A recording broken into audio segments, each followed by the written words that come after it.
In 2024, the consumer group Which asked roughly 12,000 Britons to rank the seaside towns of England. Bognor Regis finished last. Not near the bottom, last. 1 star for its beach. Its pier fared no better. The food, the scenery, the value of a day spent there, all the same single star. A destination score of 41%, the lowest of any town on the list. A year later, the same survey ran again and Bognor did not recover. It fell further, to 36%, and held its place at the very bottom of the table. This is a town whose name carries a royal title, one of a handful in England permitted to call itself Regis of the king, granted because a dying monarch once chose its shore to heal. The king came here to be saved. A century later, the public verdict was that there was nothing left worth saving. Somewhere between those two facts is the story of what a resort town promises, and what happens when it can no longer keep the promise. Chapter 1. The coast with nothing on it. Bognor sits on the flat coastal plain of West Sussex, at the edge of a shallow bay that opens directly onto the English Channel. No headland shelters it. No river breaks the shoreline to give a harbour something to hold on to. The land simply ends, low and even, and the water begins, and there is nothing in the geography itself that explains why anyone would build a town here rather than a mile up the coast or a mile down it. That absence of natural advantage is itself the first fact worth holding on to. Before the 1780s, this stretch of shore was not a resort. It was not a destination. It was part of the ancient parish of Bursted, a hamlet of fishermen and farmers who worked the same flat land and the same shallow water their families had worked for generations. Unremarkable in every official record, unnamed on any map a traveller from London would have consulted. Smugglers used the coves along this coast, moving goods in the dark the way smugglers did up and down the whole of southern England in that period. Quietly, locally, without ambition beyond the next crossing. Nobody in Bursted was building a future, they were maintaining a present, and had been for a long time. The place had one asset: open sand, open sea. Nothing engineered, nothing added, nothing that required capital to exist. It was the same asset that underwrote every fashionable Georgian resort then rising along the English coastline. Not a natural harbour, not a strategic position, not a manufacture, just water and the beach that met it. A town built on that asset alone was not really a town yet. It was an opportunity waiting for a market. By the 1780s, that market had arrived, and it arrived from London. The city's wealthy had convinced themselves, with the particular certainty of people who can afford a new belief, that cold seawater was medicine. Drunk, it purged the body. Bathed in, it strengthened it. It cured gout, they said. Melancholy, too, went with it. Consumption, the same account held, and doctors with fashionable practices in Mayfair and St James's were prepared to write the prescription for anyone who could pay for the coach fare to reach the coast. The cure did not require a bottle or a compound. It required only cold water and enough of it, applied to the body at the right hour, in the right ritual, by an attendant hired for the purpose. This is what made a plain hamlet like Bursted suddenly worth attention. A market for invented seaside towns was opening across the whole of the English coast. Brighton to the east was already proving what a fishing village could become once London decided the water there was worth drinking. What Bognor had was not scenery. It was an actual instrument of treatment, flat and gently shelving, sloping so gradually into the channel that a bather could wade out a considerable distance before the water reached the chest, which mattered enormously to physicians prescribing immersion to patients they did not want drowned. Against the criteria that counted in 1780, gradient, exposure, accessibility from London, a beach a nervous invalid could be walked into without alarm. This shore was about as good as sea-bathing terrain got anywhere in the country. None of that made Bognor a resort. Good bathing terrain was a raw material, not a business. Sand does not build a bathhouse. A gentle gradient does not lay a road from London or build a house a fashionable family would consent to rent for the season. What a fad needs to become an industry is capital. Someone willing to look at empty coastline and see not a hamlet of farmers and smugglers, but an investment. The trouble was, nobody in Bursted had money like that or ambition like that. And then, before the decade was out, a man did. A London merchant, already rich from an unrelated trade, looking for a way to spend a fortune on something that would outlast him. What he intended to build here and what it would cost him is where the story turns next. Chapter 2. The Man Who Bought the Coast. Richard Hotham was a London-born hatter's apprentice who had married his employer's daughter in 1743 and turned the marriage into a business of his own, then turned the business into something larger. He came to the Bognor shore in 1784 when he was 61 years old, already a knight, a former member of Parliament, and rich twice over, once from hats, once from ships. The knighthood had come in 1769 at 46. The seat in Parliament had run from 1780 to 1784, 4 years spent among men who legislated the empire whose ships he partly owned. He was, by the time the farmhouse by the shore first held him for a season, the principal managing owner of several vessels trading for the East India Company, a hatter's apprentice who now had a hand in the machinery that moved goods and fortunes between London and Bengal. None of that explains why, at 61, he chose to spend a night in a farmhouse on an empty stretch of Sussex coast with no harbour, no promenade, and nothing resembling a town. He came back the following year. He came back the year after that. 3 summers, 3 returns, each one deepening a conviction that had no obvious source in the landscape itself. Flat shingle, a scatter of cottages, a hamlet's worth of ambition where a resort would need a fortune's worth. Brighton, 40 miles east, had already made the case that raw coastline could be turned into revenue, that a man with capital and nerve could sell the sea to Londoners as medicine and call it fashion. Hotham had watched that happen. By 1786, he had decided it could happen again, on ground nobody else wanted, under a name nobody else would choose. In January of 1787, at 64, he bought the farmhouse outright. He did not lease it, skipped any trial, and refused to build cautiously alongside it. He tore into rebuilding the same year he signed for it, and before 1787 was finished, he had laid the foundation stone of a public bathing house. The single structure, more than any other, that would decide whether Bognor could compete with towns that already had reputations. 64 was not a young man's age to begin a town. It was the age at which most men who had made 2 fortunes sat down to enjoy them. Hotham bought land instead. He did not stop at the farmhouse. He acquired 1,600 acres of the surrounding ground and began raising lodging houses across it, one after another, the way a man builds when he has already decided the town will succeed and is merely waiting for the evidence to catch up. He named the development Hothampton. Not Bognor Extended, not a resort. Hothampton, his own name fixed to unbuilt streets on land that had produced nothing yet but foundation stones and framing timber. A gambler names the horse after the race is won. Hotham named the town before a single visitor had paid to stay in it. In 1788, his own house was finished. Bognor Lodge, the mansion he built for himself at the centre of the enterprise. The clearest signal available that he intended to live inside his own bet, rather than watch it from London. He was 65. He had a bathing house, a mansion, 1,600 acres, and a name on the map that belonged to no one else. What he did not yet have was proof that any of it would work, or the sum of money it was about to cost him to find out. Chapter 3. The Prince Who Never Stayed.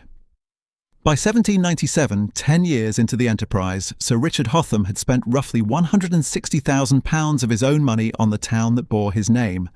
On bathing houses and lodging houses, on roads that led nowhere until he built the destinations at their ends.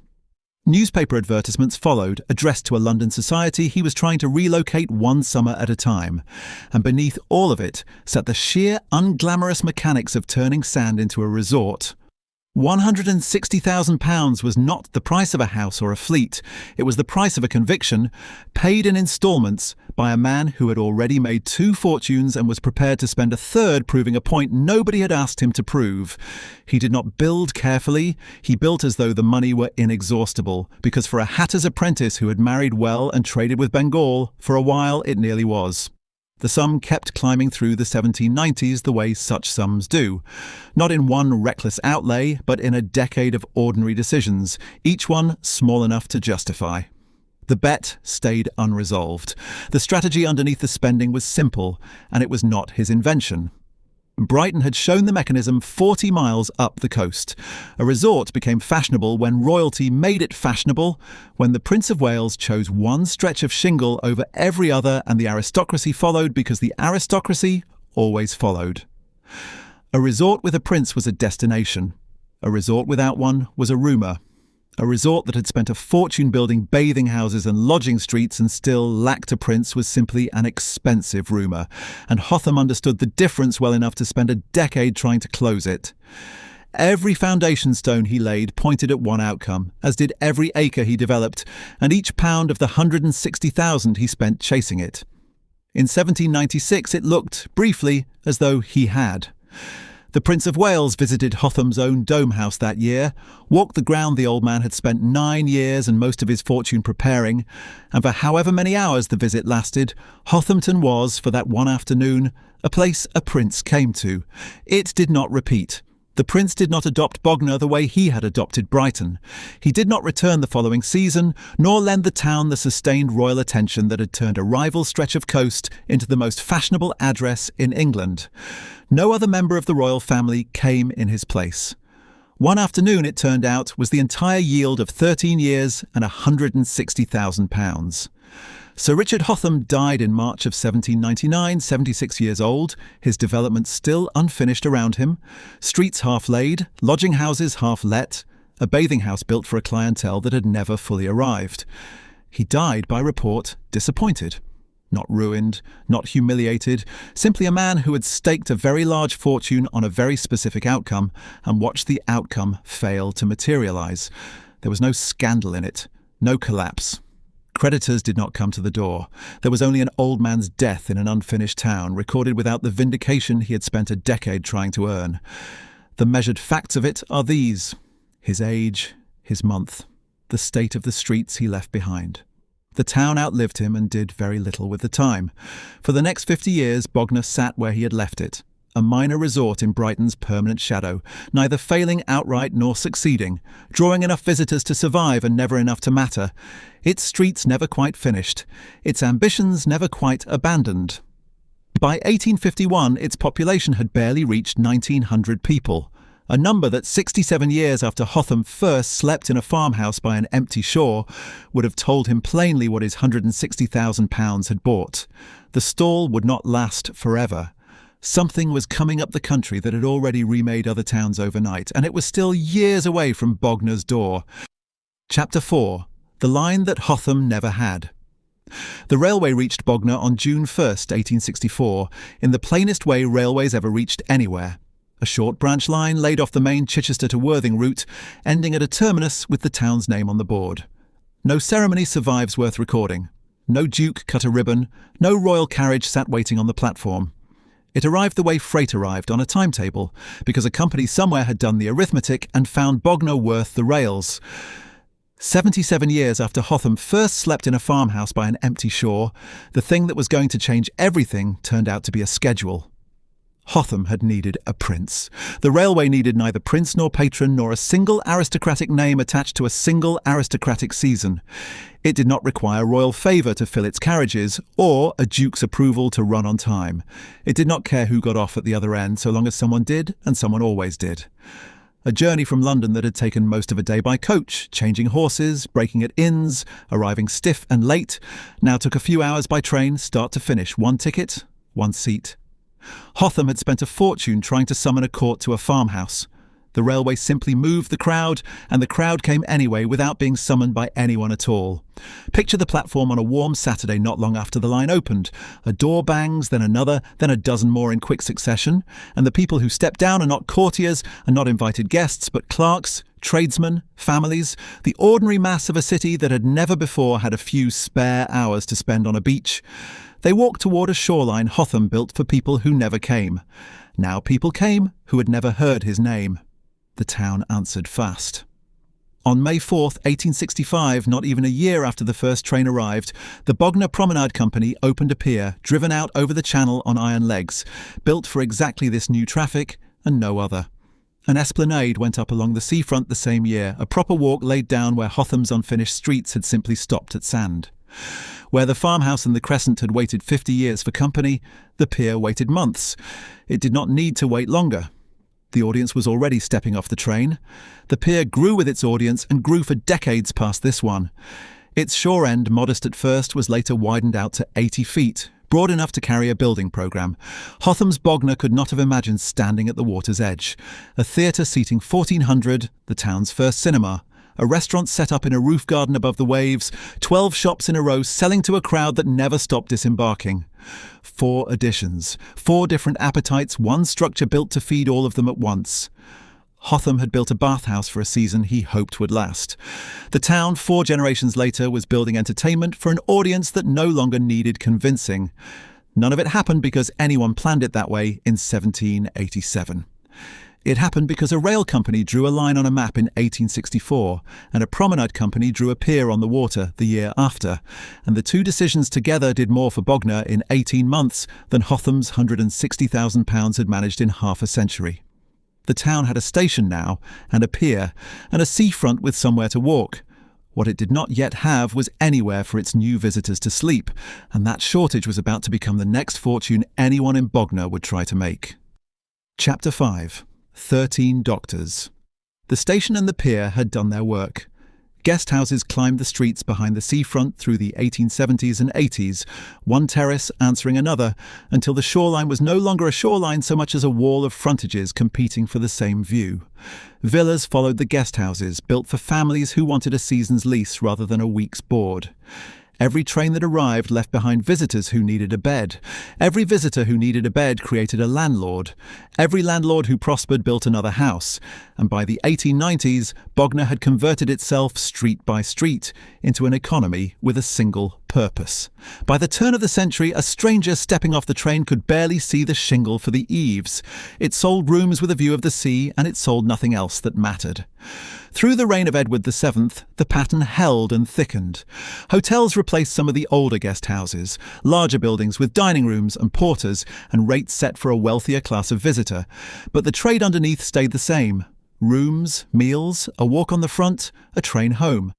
The gaps that had once separated pier and promenade from open ground closed within a generation, built over almost completely, until a visitor arriving by rail could walk from the station to the sea without once losing sight of a boarding house window. The town had no factories, no port worth the name, nothing to export beyond the season itself. It had learned what it was for, and it went on being that, year after year, without asking for anything more. Then, in November 1928, a piece of news broke in London that had nothing to do with any of it. King George V, 63 years old, was taken gravely ill that month with septicemia, a bloodstream infection that had settled as an abscess against his lung and was carrying poison into the rest of his body with every heartbeat.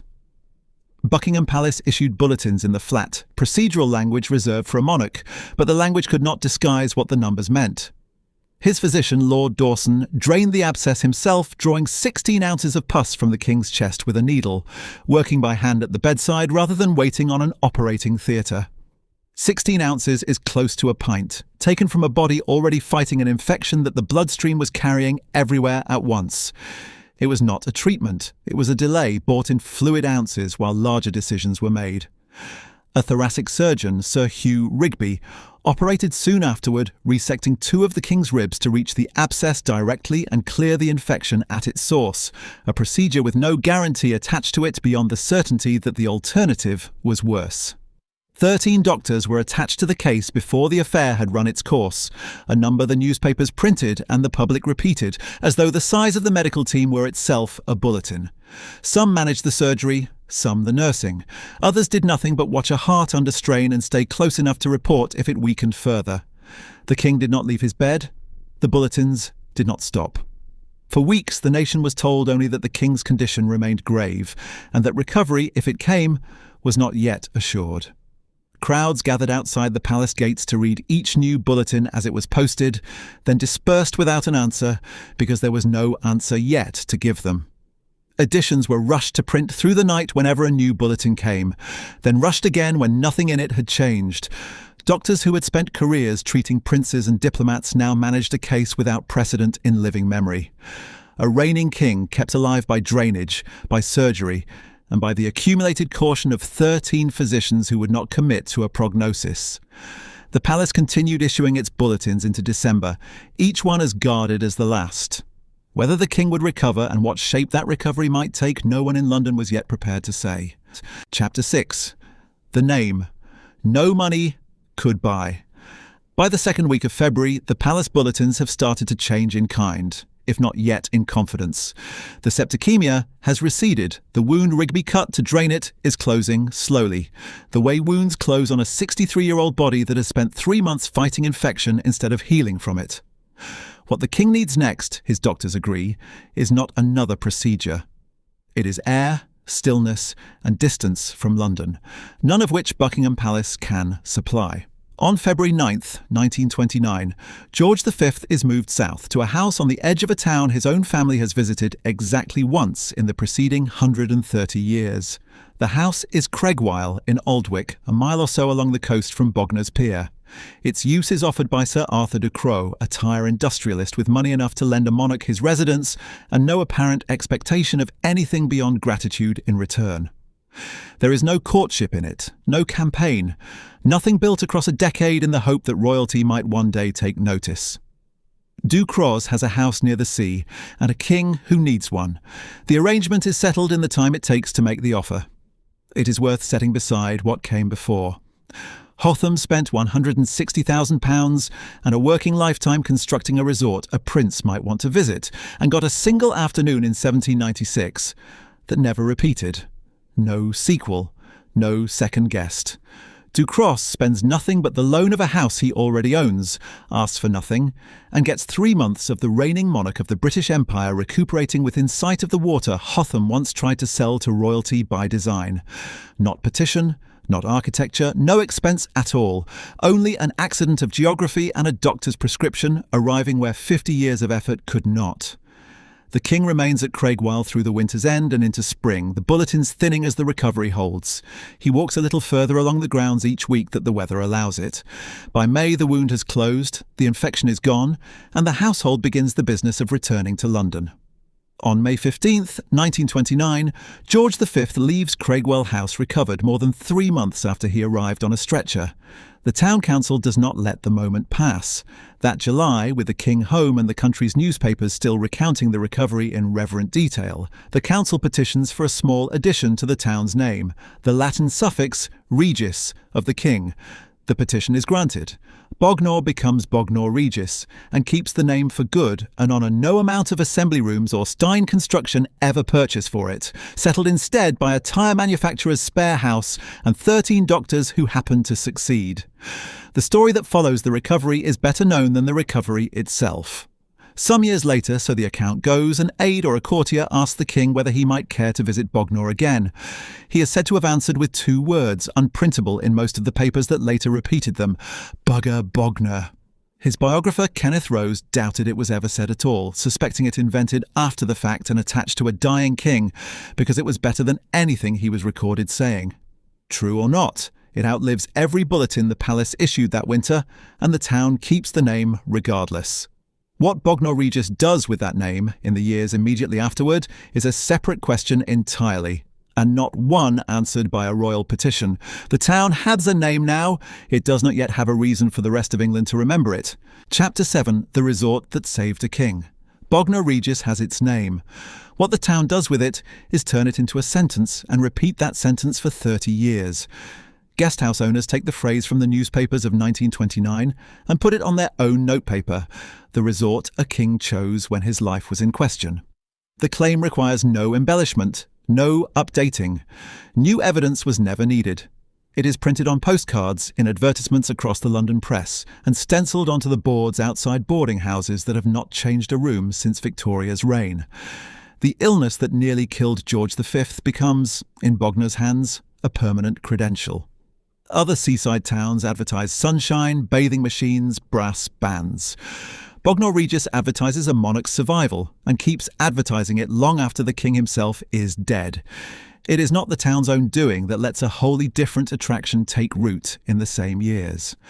In 1932, an entrepreneur named Billy Butlin opens an amusement park in Bognor.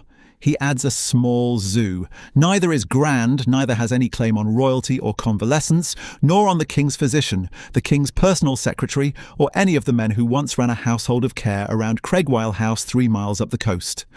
What Butlin builds is loud, commercial, mechanical, rides, cages, a ticket booth, set down in a town whose entire reputation, a few years earlier, rested on quiet and sea air and the recovery of a sovereign. The contrast is not lost on anyone who remembers the petition of 1929. A name one for gravity is put to work selling amusement. Butlins Park in 1932 is a small operation, one attraction among the guest houses and the pier and the promenade, easy to overlook against the noise the royal name still makes in the national press. It does not compete with the town's boarding house economy so much as sit beside it, drawing its own crowd, charging its own admission, answering to nobody's petition but its own balance sheet. For nearly 3 decades it remains exactly that, a sideline, a zoo, a corner of the resort rather than the resort itself. The guest houses keep selling the king's name, Butlin keeps selling rides. Between them, through the 1930s and the war years and the recovery after it, Bognor Regis becomes a town that trades on 2 entirely different currencies at once, one inherited, one built. That arrangement ends in 1960. Butlin opens his first mainland holiday camp built after the Second World War, and he builds it in Bognor, the same seafront that once hosted a convalescing king, now hosting cabins, canteens and a company logo. The older amusement park and the zoo are folded into the new camp, absorbed rather than replaced, their rides and their animals now components of something far larger than either was on its own. It is Butlin's decision, made on Butlin's terms in the town that had spent 30 years selling itself as royal property. The camp does not ask the guest house owner's permission. It does not need to. By the time the gates open, Bognor Regis has moved from railway terminus to boarding house town to royal name to holiday camp company town, each stage folding into the next without erasing what came before. The postcards still mention the king, the advertisements still mention the recovery, but the camp at the edge of the resort now employs more of the town, houses more of its visitors, and moves more of its money than any guest house or amusement pier ever did. One company has become the engine of the local economy for the rest of the century. What that arrangement costs the town when the company's fortunes change is not yet a question anyone in 1960 has reason to ask. Chapter 8. The sea takes back what it was given. The answer arrives first as weather, not as an accountant's ledger. Bognor's single company economy has been priced in for years before anyone in the town notices the other liabilities standing quietly beside it. A pier built board by board from 1865 onward, extended and patched across a century, resting on iron legs that have never once been tested by what the channel can do in a bad winter. Nobody on the council frames it that way in 1960. Nobody frames it any way at all. The pier is simply there, the way the beach is there, the way Butlin's payroll is there. Then the winter comes. It arrives in 1964 and runs into 1965, and the storms that season do not consult the pier's history before they take it apart. They do not spare the seaward end that has carried holidaymakers out over open water since the Victorian extensions. They do not spare the pavilion, the enclosed room where 3 generations sat out the wind between acts. They do not spare the theatre, the structure that had hosted a century of concert parties and seaside revues under a single roof. Ironwork bends and drops into the tide. Deckboards wash along the beach for weeks afterward. A century of building, gone in one winter. What is left once the water settles is a stub, the landward third of the pier, still bolted to the promenade, ending now in torn ironwork instead of a deck. No pavilion, no theatre remained standing. The seaward reach was gone entirely. The town has lost, in a single season, more than any boarding house fire or wartime shortage managed to take in the 80 years before it. The loss is structural before it is sentimental. A public asset, insured and rebuilt piecemeal for a century, now reduced to a fraction of its footprint. It stays that way for the better part of a decade. In 1966, the pier is sold, ownership passing for the first time outside the town to the American Novelty Company, brought in to make what use it can of what the storms left standing. 8 years pass under that ownership. Then, in December 1974, fire breaks out on the structure. Not once but twice, 2 separate outbreaks within the same month, each one finding a pier already thinned by a decade of storm damage and patch repair. The pier closes again. Storm, then sail, then fire, then closure. It does not resolve. It repeats. The pier's damage is a landmark loss. The deeper vulnerability sits elsewhere in the arrangement Chapter 7 left unexamined. By the mid-1970s, the town's fortunes rest on one company more completely than they did in 1960, and that company's fortunes rest, in turn, on what British holidaymakers want from a week beside the English Channel. That want is already shifting under it. Package holidays are cheaper than they were. Aircraft are faster than they were. A beach in Spain does not require the visitor to bring an umbrella. Whether Butlins can hold its workforce, its bookings, and its payroll against a shift like that is a question the storms of 1964 never had to answer. It is the one Bognor Regis is about to face. Chapter 9. The Price of Holding On. The answer is not a storm. It is a ledger. Through the 1980s, the package holiday completes what post-war prosperity began. It puts Spain and Portugal within reach of the same wallet that once stretched only as far as the English Channel, and it removes the one variable a British seaside town could never control, the weather, from the visitor's calculation entirely. Butlins built its business on families who had nowhere cheaper to go. By 1983, that premise has failed. The company closes its holiday camps at Clacton and at Filey that year. Bognor's camp does not close, it survives on money instead. In 1987 alone, Butlins put £16.5 million into the Bognor site. New guest rooms, an indoor water park built to keep bookings arriving regardless of what the channel is doing outside the window. The figure rhymes with an older one. A century and a half earlier, Sir Richard Hotham spent £160,000 willing a resort into existence on land that had offered nothing but sheep pasture. Hotham's money built a town from nothing. Butlins' money keeps one running in place. Both are the cost of an idea that refuses to fail on schedule. The pier pays a slower bill and it pays it in instalments. In 1994, an application is filed to demolish what remains of its seaward end. 5 years later, in 1999, the sea does the job itself, taking a section outright. By 2008, another 80 feet comes down, dismantled before it can fall on its own. No single storm accounts for any of it, the way the storm of 1964 once did. 14 years, 3 separate losses, one structure worn down by attrition rather than catastrophe.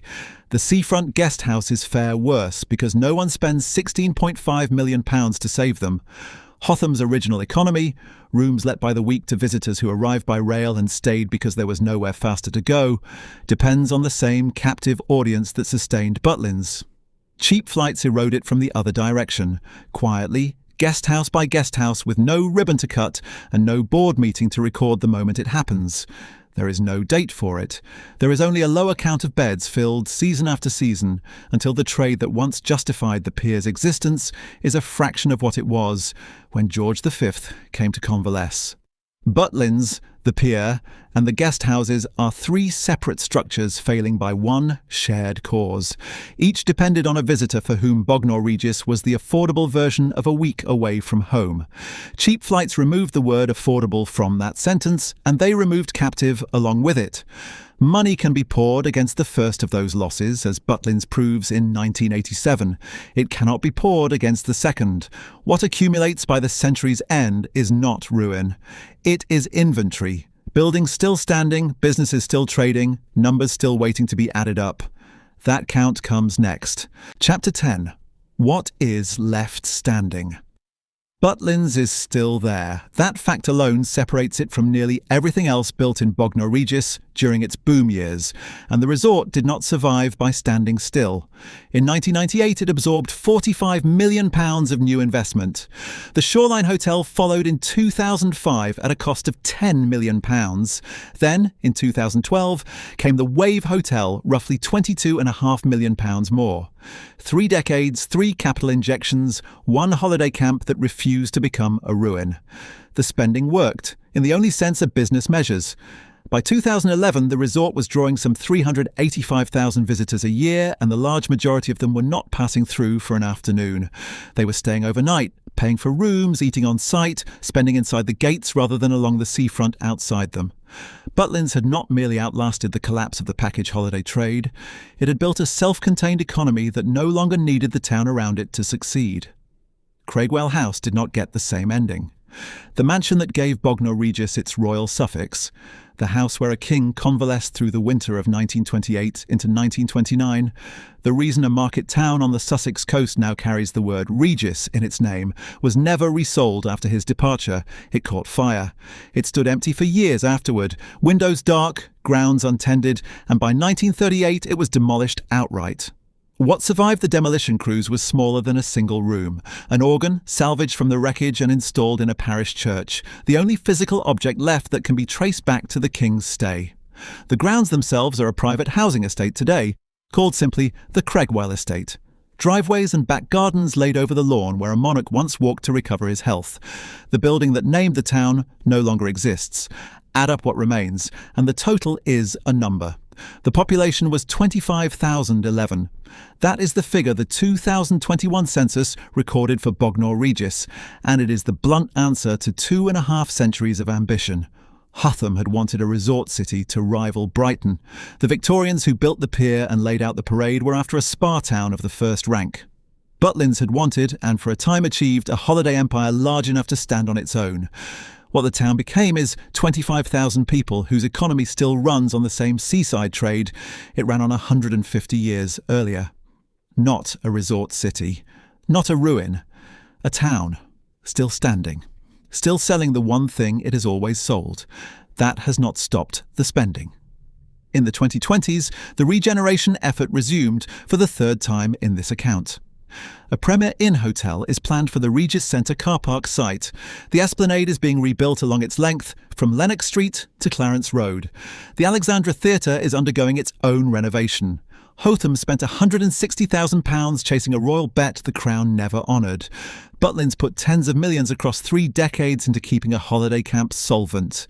Now the town itself is spending on a hotel chain, a promenade, a theatre, wagering a 4th time that money can buy back what cheap flights took away. Whether it is working is a separate question from whether it is happening. Bognor Regis's reputation, long after the King's recovery and the pier's collapse and Butlins' reinvention, has never entirely shaken the punchline it became decades ago, the one this account opened with.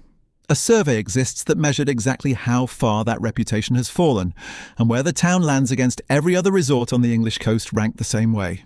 That number is still owed. Chapter 11. The Same Sand. The number arrives without ceremony. In 2024, Which published its ranking of England's seaside towns built from the responses of roughly 12,000 Britons who had visited them. Bognor Regis did not place near the bottom. It placed at the bottom. The beach, the pier, the food, the scenery, the value of a day spent there, every category returned the same single star, and the town's overall destination score came to 41%, the lowest of any resort on the list. A year later, Which ran the survey again. Bognor did not recover, its score fell to 36%, and it held the same position at the very base of the table, still last, still behind every other town the survey measured. There was one qualification attached to both results, and it is worth stating plainly rather than passing over. Reviewers who rated the town lowest overall still described the beach itself as clean and the town as inexpensive relative to its competitors. The verdict was not that Bognor Regis had nothing. It was that what it had no longer amounted to enough, not against Brighton's Promenade or Whitby's Harbour, and not against whatever a modern visitor now expects a seaside day to deliver for the price of getting there. A place can retain its one honest asset and still finish last on every list that measures what people want from a resort in the 2020s. None of it has stopped the town from operating. Butlins still runs each summer behind its 3 hotels, the same company that opened its first camp gates in 1932 and rebuilt itself in 1960, 1987, and again into the 2000s, still drawing families to the same stretch of coast their grandparents visited. The pier still stands. It was cut down once by the storm of 1964 and 1965, which took the pavilion and much of the structure with it, and cut down again by fires through the 1970s that finished what the storm had started. What remains is shorter than the pier Hotham's successors opened in 1865, a fraction of its original length, ending well short of where it once ended. But it stands over the same water, and each summer it still opens. What holds the two facts together, the survey's verdict and the town's continued operation, is the asset underneath both of them. Richard Hotham did not build Bognor Regis on a harbour, a spa, or a historic quarter worth preserving. He built it on flat sand and open sea, a piece of Sussex coastline he judged in the 1780s, capable of rivalling Brighton if enough capital and enough royal attention were pointed at it. The capital came and mostly failed to return. The royal attention came once, in 1929, and gave the town a title it still carries. What never changed, through bankruptcy and a king's illness and a pier torn apart twice and a national survey that ranked it last 2 years running, is the sand itself. It is the only thing the town has always had, and it is still the only thing it is selling. Bognor Regis is still there. The tide comes in twice a day across the same flat stretch where Richard Hotham stood in 1784, judging the shoreline fit for a resort no one had built yet, the water grey-brown and unremarkable under an English sky that rarely commits to blue. It comes in now over changing rooms and Butlins flags and the shortened stump of a pier, over a beach a national survey rated last in the country and rated clean in the same breath, indifferent to the distinction. The sea does not know what the score was. It only knows the sand is still there to reach,